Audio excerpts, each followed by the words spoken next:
5:14 in the morning on the 25th of September 2025, along the southeastern edge of Zaporizhzhia.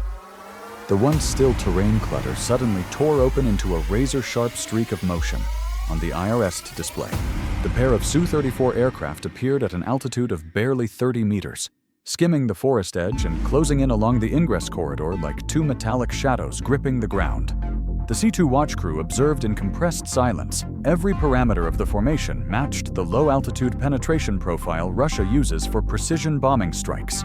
And just as the pair began to pull up to stabilize their sightline, a long-range kill box was switched into standby. In the next few minutes, that short climb arc would determine the entire fate of the mission and how Ukraine would respond later that very morning. In late September 2025, the Zaporizhzhia axis became the focal point of a series of long-range airstrikes as Russia attempted to open a gap into Ukraine's rear lines. After weeks of observation, they realized that earlier UMPK strikes were frequently intercepted at medium altitude. Thus, the Russian command shifted to another model flying ultra-low, hugging the terrain until the final moment, then popping up a single time to release guided bombs. At the same time, Ukraine was testing a new layer of passive sensors across the southeastern forests and hills, the area Russia commonly used for its approach. Ground-based IRST stations, reconnaissance UAVs, and low-frequency radars acted as links in a silent network, waiting for a target to step cleanly into frame. The night of the 25th of September became the intersection point Russia tested a new tactic, and Ukraine had prepared an answer no one anticipated. On paper, the Su-34 pair's mission looked simple. From a rear airbase in western Russia, they took off at about 3:30, climbed to cruising altitude, and dropped low a few dozen kilometers before reaching the Ukrainian border. The flight plan specified maintaining an altitude below 50 meters through the entire border crossing segment, following rivers and levees so the enemy radar would see only a thick band of terrain clutter. Only when roughly 20 to 25 kilometers from the target were they allowed to climb a few hundred meters to activate radar and stabilize for guided bomb release. At 0512, the display inside Ukraine's C-2 bunker snapped upright as if hit by a live surge. Two heat signatures, flattened against the terrain moments earlier, punched free of the ground clutter and rose into clear vertical columns, driving straight into the kill box Ukraine had been holding over that corridor for days. From those fragments, a spatial box roughly 3 by 5 kilometers wide and between 300 and 800 meters in altitude emerged on the C-2 display. The single gap the Su-34 pair would inevitably have to enter if they wanted to deliver an accurate strike. The kill box was named, time-stamped, and left in wait. At around 5:12, the uneven terrain ahead abruptly leveled out. After nearly half an hour of hugging riverbanks and forest edges, the pair of Su-34 aircraft stepped into the IP area, the portion of airspace where every curve of the ground began slipping out of view beneath the canopy. It was the only segment that allowed them to climb, activate radar, and release their bombs according to the pre-drawn profile. The lead aircraft was the first to break free of the terrain layer. Its nose lifted, the airframe rising out of the 40-meter band it had clung to since the sortie began, then climbing quickly to roughly 200 to 300 meters. The HUD lit up, the bombing queue unfurled, and the system recalculated all parameters for the UMPK load beneath the wings. The second aircraft followed behind, holding a distance of 1.5 to 2 kilometers, one tier lower, forming a pair of parallel narrow, sharply defined climb lines in the spatial cross-section. Inside Ukraine's C-2 bunker, the IRST display shifted as if someone had switched channels. Two heat streaks once pinned to the ground suddenly rose upright, breaking from terrain clutter into two clear vertical columns. The identification filter needed only a few cycles to reach the same conclusion. These were no longer background artifacts, but a formation entering the pop-up phase. Infrared data merged with low-frequency returns from the P-18 and 3066. The two tracks were upgraded to hostile, labeled, and locked firmly onto the corridor that had been monitored all week. The kill box, a 3 by 5 kilometer volume with altitude from 300 to 800 meters, switched to active.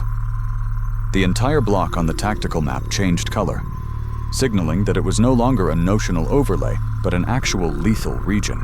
The long-range air defense battery received the order to activate radar for a brief window, sweeping the newly opened box. In a single scan, the two Su-34 airframes appeared, their returns aligning perfectly with the IRST-fed coordinates.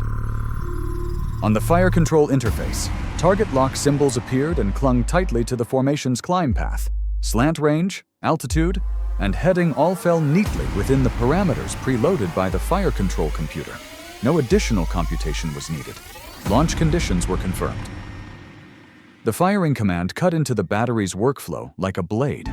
From the launcher, two long-range missiles left the rails. Their exhaust columns drove them upward, bodies banking gradually, carving two heavy arcs across the sky.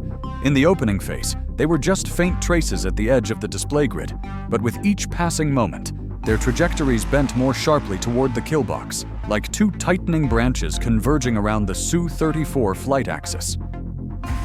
On the C2 screen, the picture simplified into something chillingly clean, a suspended lethal box. Two aircraft climbing squarely into its center, and two missile paths from above beginning to close. From that IP moment onward, the climb, once a routine technical step in a bombing run, had become the doorway leading them into a cage constructed days in advance. When the climb phase pushed into the 12th minute of hour 05, the pair of Su-34s held their intermediate posture like airframes locked in a vise. The lead jet hovered around 250 meters. The second trailed 1.5 to 2 kilometers behind, a tier lower but fused to the same axis and tearing forward near 900 kilometers per hour.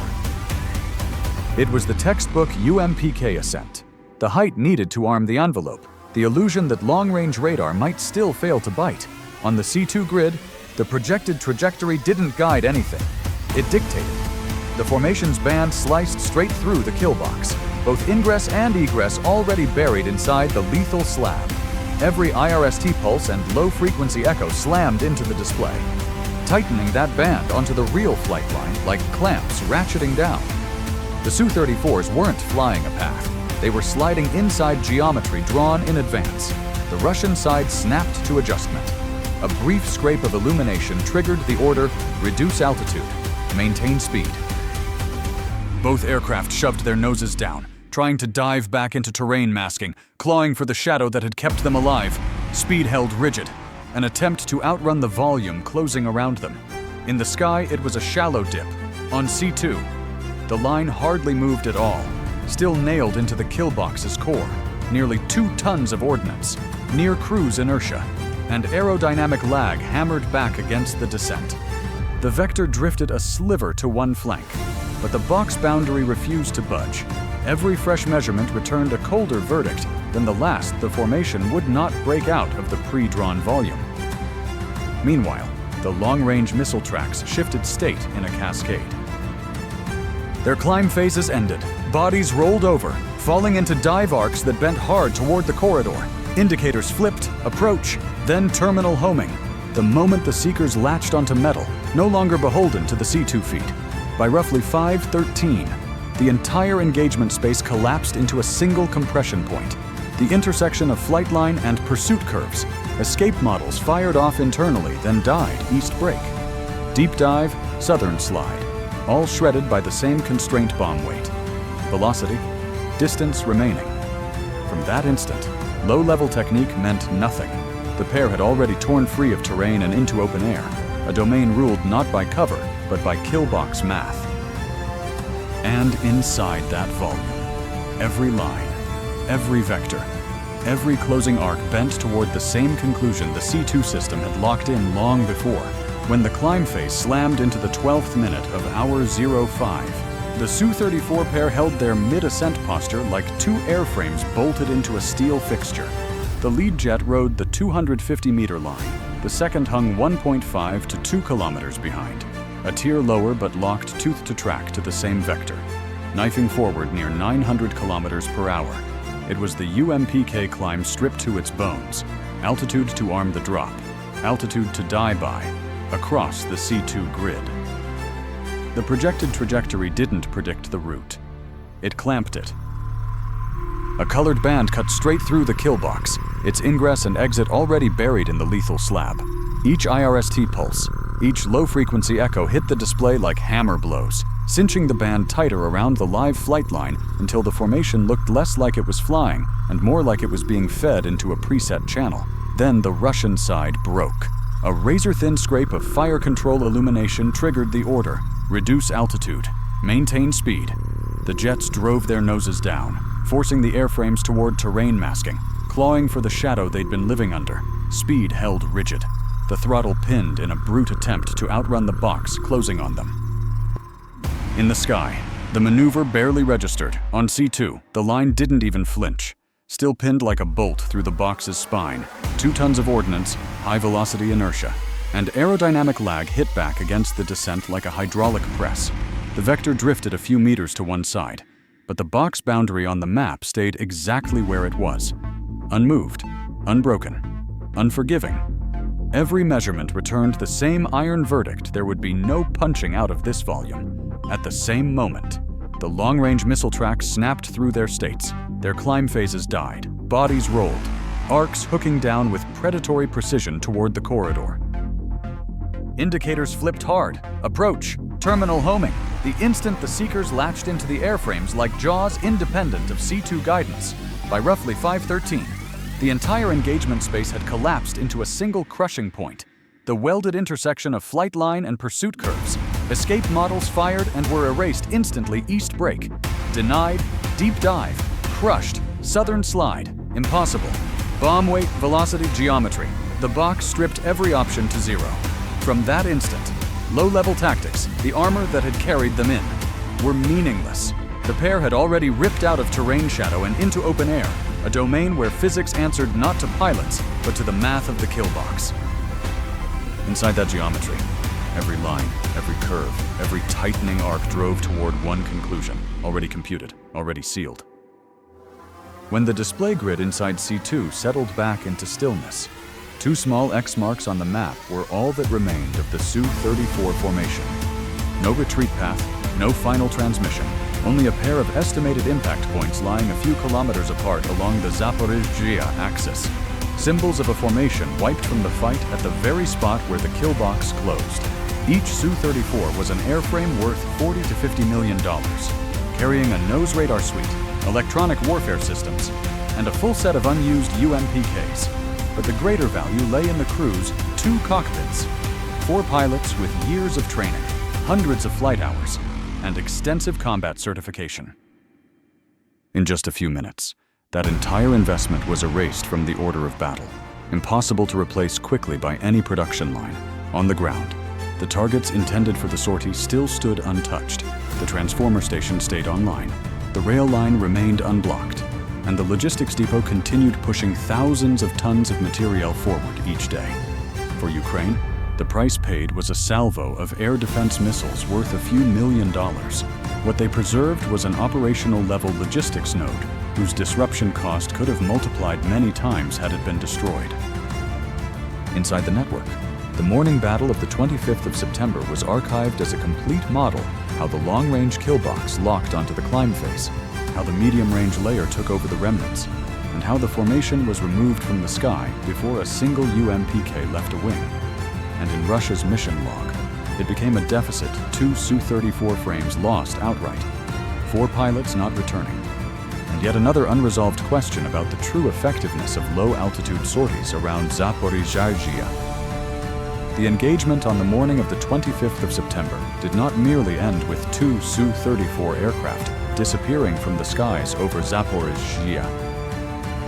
It stamped a mark onto the fundamental weakness of Russia's low-altitude doctrine, the belief that clinging to terrain long enough would neutralize every radar.